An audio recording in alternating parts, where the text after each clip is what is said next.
Good morning students. So today we are study about hardware concept part 1.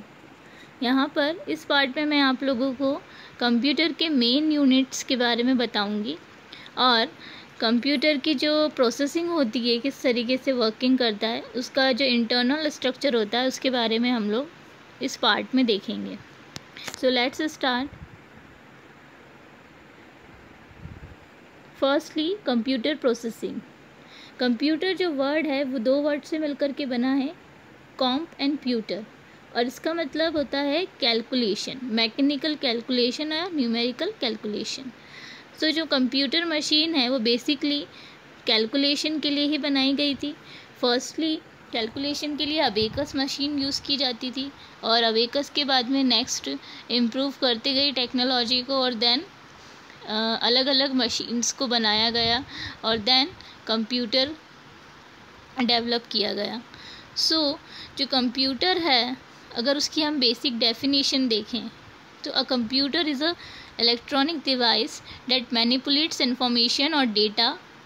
It has the ability to store, retrieve and process data. So computer जो है एक ऐसी electronic machine है जो कि information को manipulate करने के लिए, डेटा को मैनिपुलेट करने के लिए यूज़ की जाती है. यहाँ पर हम डेटा को स्टोर कर सकते हैं, डेटा को रिट्राइव कर सकते हैं और डेटा पे प्रोसेसिंग करने के लिए कंप्यूटर का यूज़ किया जाता है. सो बेसिकली यहाँ पर कंप्यूटर के थ्रू हम लोग बहुत सारे वर्क कर सकते हैं, like type document, send emails, email send कर सकते हैं, playing games, browse the web, internet access कर सकते हैं. सो और भी बहुत सारे एग्जेक्ट्रा वर्क्स हैं जिसके थ्रू हम कंप्यूटर मशीन के थ्रू ये सारे वर्क करते हैं. यहाँ पर देखिए बेसिकली कंप्यूटर की जो इंटरनल वर्किंग है, इंटरनल स्ट्रक्चर है, उसको देखने के लिए हमें उसके जो मेन फंक्शंस होते हैं, किस तरीके से उसकी सारी यूनिट्स वर्क करती है, उसको देखने के लिए हमें उसका इंटरनल स्ट्रक्चर समझना पहले ज़रूरी है. यहाँ पर आप एक डायग्राम देख रहे हैं, यहाँ पर आप देख रहे हैं लेफ़्ट साइड में कीबोर्ड, माउस, अदर इनपुट्स हैं और राइट साइड में जितने भी आउटपुट डिवाइसेस हैं, मॉनिटर, प्रिंटर, स्पीकर. सेंटर में यहाँ पर आप देख रहे हैं सीपीयू है, सेंट्रल प्रोसेसिंग यूनिट जिसे हम बोलते हैं, और इसी के नीचे मेमोरी है. तो किस तरीके से इनपुट यूनिट्स के थ्रू जो है वो डेटा एंटर कर रहा है मेमोरी में, मेमोरी से सीपीयू में ट्रांसफ़र हो रहा है, देन अगेन सीपीयू से प्रोसेसिंग होकर वो डेटा इन्फॉर्मेशन में कन्वर्ट हो गया है और देन अगेन वो स्टोर हो रहा है मेमोरी में और फिर अगेन मेमोरी से उसे डिस्प्ले करा जा रहा है आउटपुट यूनिट्स के through. So this is the working of computer. किस तरीके से कंप्यूटर वर्क करता है, पहले तो जो इनपुट यूनिट्स होते हैं उनके थ्रू इनपुट किया जाता है डेटा, एंटर किया जाता है डेटा, और उसके बाद में सीपीयू में डेटा प्रोसेसिंग होती है, डेटा कन्वर्ट होता है आपका इन्फॉर्मेशन में और उसके बाद में मेमोरीज के थ्रू उसे स्टोर करके उस इन्फॉर्मेशन को अगेन आउटपुट यूनिट्स के थ्रू, मॉनिटर, प्रिंटर के थ्रू यूज़र को जो रिज़ल्ट होता है, जो आउटपुट होता है वो डिस्प्ले किया जाता है. So this is the basic processing of computer. और यहाँ पर आपको इंटरनल स्ट्रक्चर एक ब्लॉक डायग्राम के थ्रू समझाया हुआ है. सो जो मेन यूनिट्स होते हैं कंप्यूटर के वो कौन कौन से होते हैं? मेन 4 यूनिट्स होते हैं, that is input unit, central processing unit, memory unit and output unit. यहाँ पर आप देख रहे हैं चारों यूनिट्स हैं, तो ये मेन यूनिट्स होते हैं. और ये जितने भी इनपुट आउटपुट डिवाइसेस होते हैं ये सारे आपके पेरिफेरल यूनिट्स में इंक्लूडेड हैं और इन्हीं पेरिफेरल यूनिट्स के थ्रू क्या किया जाता है, यूज़र और कंप्यूटर के बीच में कम्युनिकेशन किया जाता है. सो यहाँ पर अभी हम लोग इनपुट यूनिट और सेंट्रल प्रोसेसिंग यूनिट के बारे में डिटेल में डिस्कस करेंगे. Input unit. अब इनपुट यूनिट मीन्स व्हाट, अभी मैंने आप लोगों को समझाया था. इनपुट यूनिट जो है ऐसे डिवाइसेस हैं जो कि क्या करते हैं, इंस्ट्रक्शंस को एक्सेप्ट करते हैं. यूज़र जो इंस्ट्रक्शंस देता है, जो डेटा एंटर करता है उसे एक्सेप्ट करते हैं और ये इंस्ट्रक्शन कंप्यूटर को दिए जाते हैं. अब क्योंकि कंप्यूटर को सिर्फ बाइनरी लैंग्वेज ही समझ में आती है, उसे जो है मशीन लैंग्वेज ही समझ में आती है। Machine language means binary language. तो जो बाइनरी लैंग्वेज है उसको कन्वर्ट करना, हमारे इंस्ट्रक्शंस को बाइनरी लैंग्वेज में कन्वर्ट करने का काम और एग्जीक्यूट करने का काम इनपुट यूनिट करता है। और इस तरीके से जो है कंप्यूटर उन इंस्ट्रक्शंस को जो है फॉलो करता है। देन आपका जो भी इनपुट है वो स्टोर हो जाता है मेमोरी में जाके, देन उसके सेंट्रल प्रोसेसिंग यूनिट के थ्रू प्रोसेसिंग किया जाता है।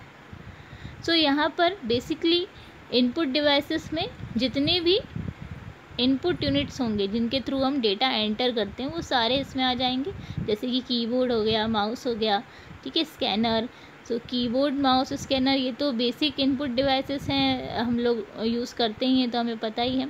इसके अलावा और भी इनपुट डिवाइसेस होते हैं, जैसे पंच कार्ड रीडर यहाँ पर आपको दिए हुए हैं, paper tape reader, MICR, OCR, remote terminal, light pen, mouse, voice data entry terminal, magnetic media, magnetic tape reader, magnetic disk, teletype reader, this all are the input units. और इनका as the requirement, मतलब जो भी इसका requirement होता है अगर system में, तो उसके अकॉर्डिंग इनको डायरेक्ट एक्सेस किया जा सकता है CPU के थ्रू।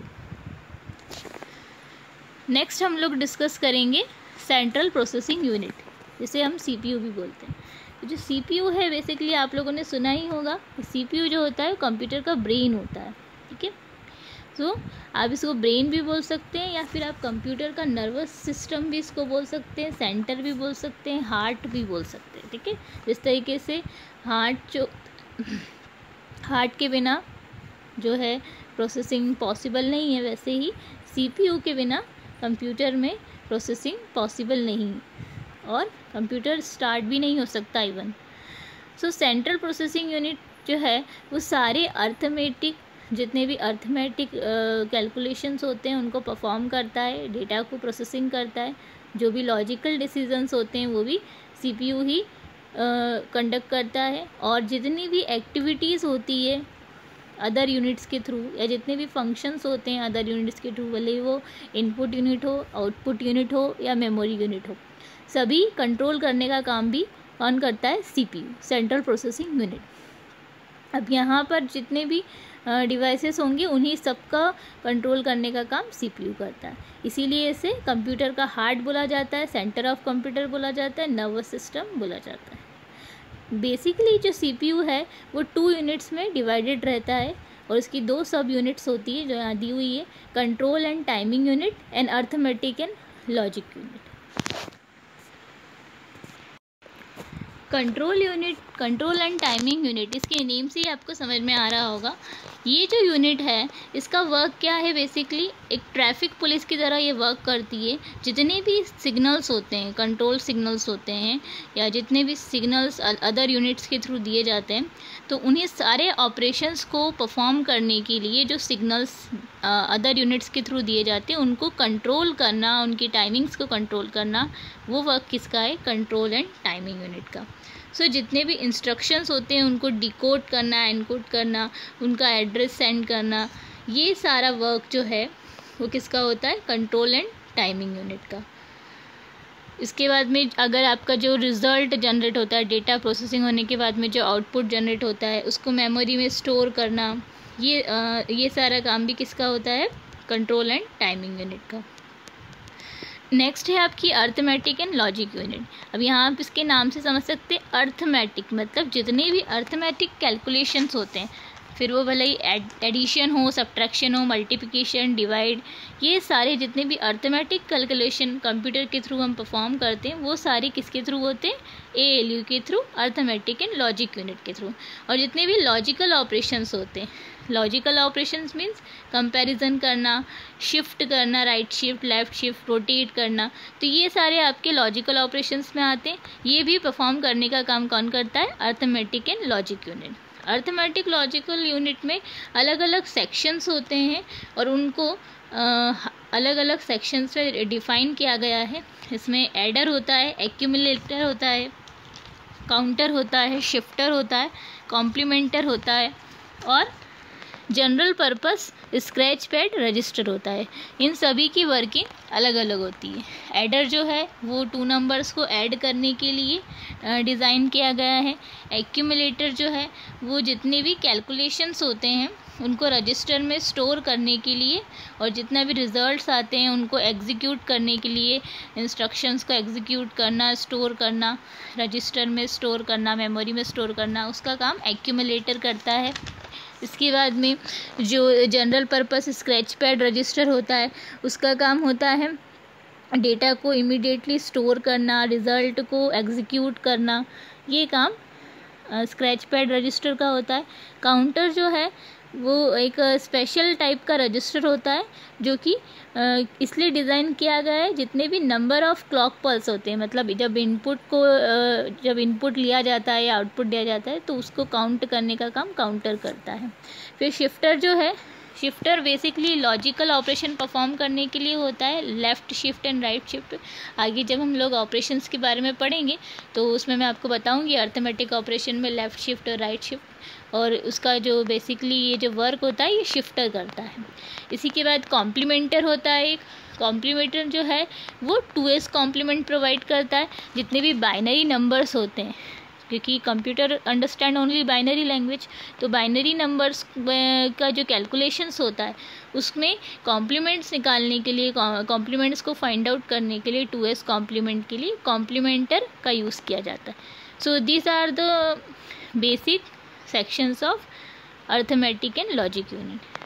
तो अभी हम लोगों ने ये 2 यूनिट पढ़े हैं, और नेक्स्ट वीडियो में मैं आपको आगे के यूनिट्स के बारे में बताऊंगी। मेमोरी यूनिट और आउटपुट यूनिट के बारे में हम लोग नेक्स्ट वीडियो में पढ़ेंगे। Thank you.